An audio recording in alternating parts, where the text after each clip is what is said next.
ay magluluto tayo na spaghetti. Kasi maano ang panahon, malamig kasi maulan. Kaya ito ay perfect na snack. Kasi malamig ang panahon. Kasi maulan. Ito, hangunin natin to. Kaya mag-isa tayo mamaya na mga panakot.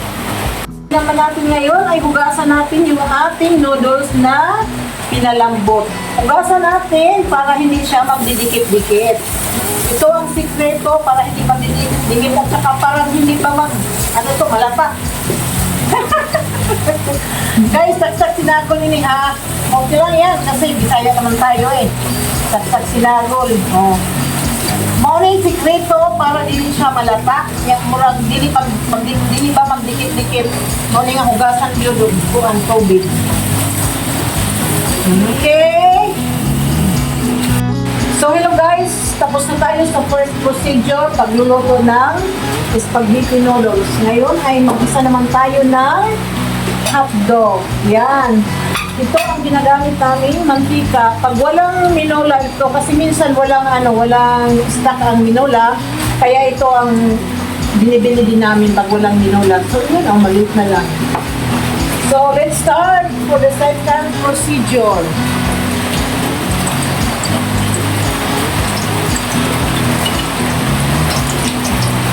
So kunting mantika lang. Nakalagay na tayo ng mantika. Ngayon, i-ano natin itong hotdog. Lulutuin muna natin. Para sure na luto siya. So, ang pang-second procedure. Okay.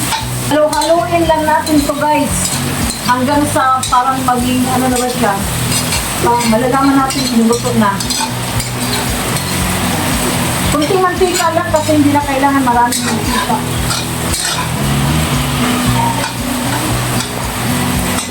Mikos-mikos ng hotdog.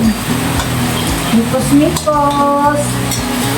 Balik-tarin na naman. Kasi madali lang naman kumaluto kasi maliliit ang ka-slice ba. Nasa inyo yan kung paano ang mag-slice nyo. Padayagunan, liit na slice. Basta importante, ang slice ka. Tapos, maglagay naman tayo ng mantika. Kunti na lang.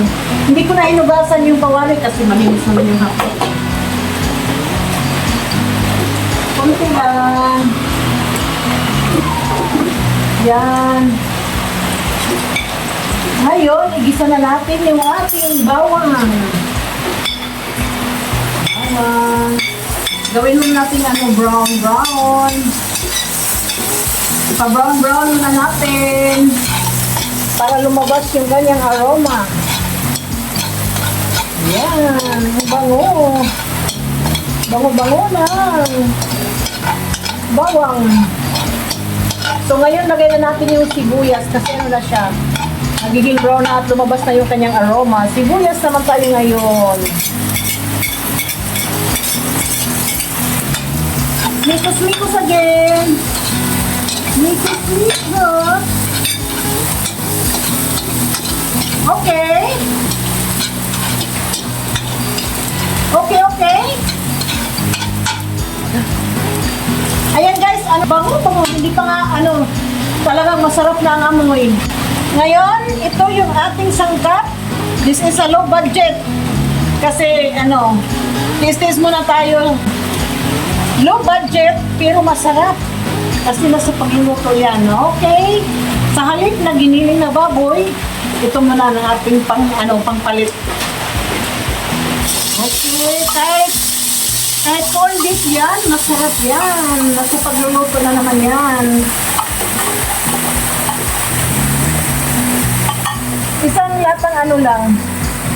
Di ganong kalakihan ng ating corned beef. Kasi yung ating spaghetti noodles is 1/2 kilo lang naman. And then, mikos-mikos again! Mikos-mikos! Talagang bango. Parang gusto ko lang kumain ito. Pagaman sa tinapay. Mikos-mikos! Sarap pa kumain ngayon kasi umuulan o malamig. Tingnan nyo ang sa labas mapapak ang ulan. Ayan. Paluto-luto muna natin. So, dito naman tayo ngayon sa paglagay ng sauce. Del Monte Creamy and Cheesy Spaghetti Sauce. Para hindi na tayo maglagay dito ng cheese, ito ang gagamitin natin. Pero mamaya pagkaluto talaga mag-bibili tayo ng cheese. Okay, lagay na natin. With cheese na kasi ito siya. Mikos-mikos muna natin. Yan. Hindi pa nga natapos. Talagang ano na. Gusto na natin tikman. Mikos-mikos again. Mikos-mikos. May halo pala siyang ano. Cheese ano. Ano mga kagad yung cheese. Ngayon, ilagay na natin yung sweet style Del Monte Spaghetti Sauce. Ang gagamitin natin dito is bali 250 grams lang kasi ito 500. Dagdagan na lang natin kasi kulang ang sauce dito sa ating 1/2 kilo din na spaghetti noodles. So, lagay tayo ng tomato sauce. Hindi na natin ubusin. Okay, tama lang siya. Kung halimbawa naman magsobra siya, pwede natin lagay sa frigidaire para sa susunod naman na magagamit din natin. Okay, mikos-mikos again. Mikos-mikos.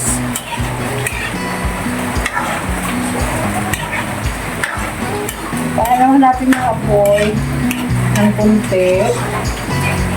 Okay guys, kumulo na yung ating sauce. Ngayon kasi luto na yung ating sauce kasi kumukulo na nga. Lagay natin yung ating prinitong hotdog.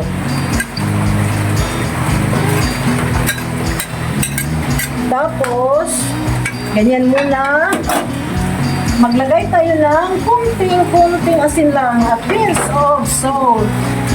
To make the sauce, to make balance the sauce. Para pang-balance lang siya sa lasa.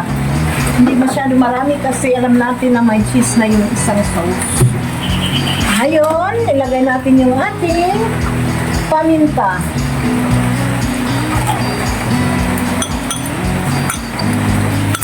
And then, mikos-mikos again. Mikos-mikos. Mikos-mikos.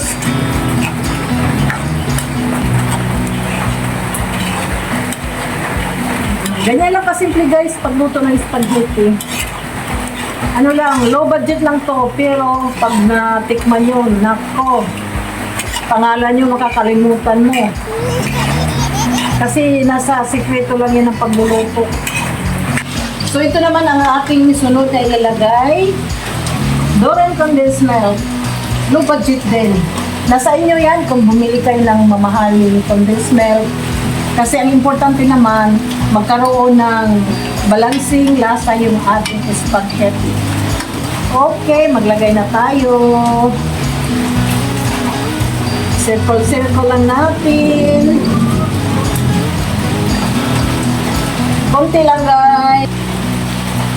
Okay, pampaano lang din ng lasa, pampabalanse. Yan. Lupos-lupos natin. Wow, yummy, yummy! Yummy, yummy!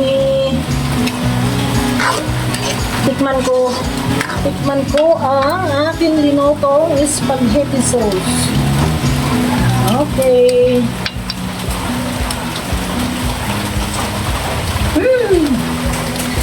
Yummy! It's a yummy, yummy! Tamang-tama lang sa lasa, tamang-tama. Balanse na siya. Nag-aagaw yung kunting alat at katamis. Yan, huwag naman masyado matamis.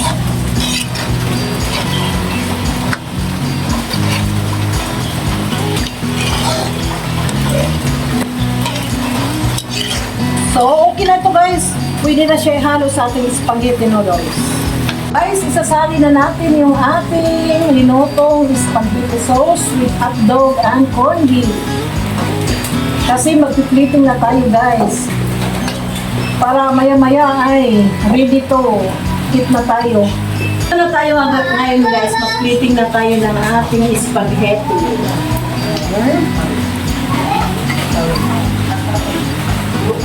Okay. Gawin natin Italian style.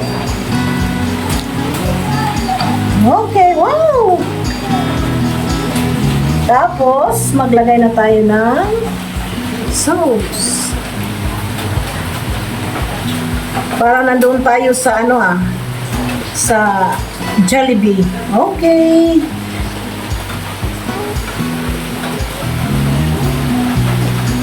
Yan, overload yan sa sauce. Kasi homemade, kaya overload ang sauce. Tapos ngayon, maglagay na tayo ng cheese. Ito ang ginamit namin cheese din, pero kung gusto niyo yung mas medyo mura, merong mura dito, kaya lang wala sa tindahan, kaya ito ang nagamit namin. Okay, mag-grip na tayo ng cheese.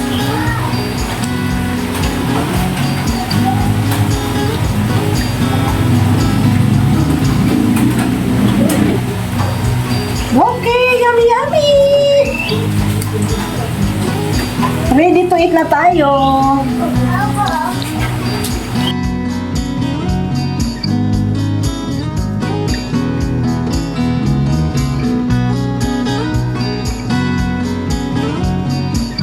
Okay guys, ready to eat. Let's eat. Spaghetti. Yummy yummy spaghetti. So before tayo kakain ay mag-pray muna tayo. Amen. So let's start eating. Let's taste our yummy spaghetti. Like an Italian spaghetti. Okay. Okay, okay.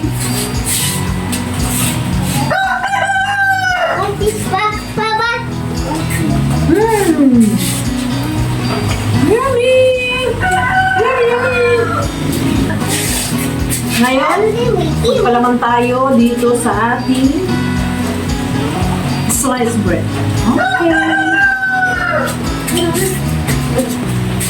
Perfect match kasi maulan ngayon guys. Ayan. Let's eat again.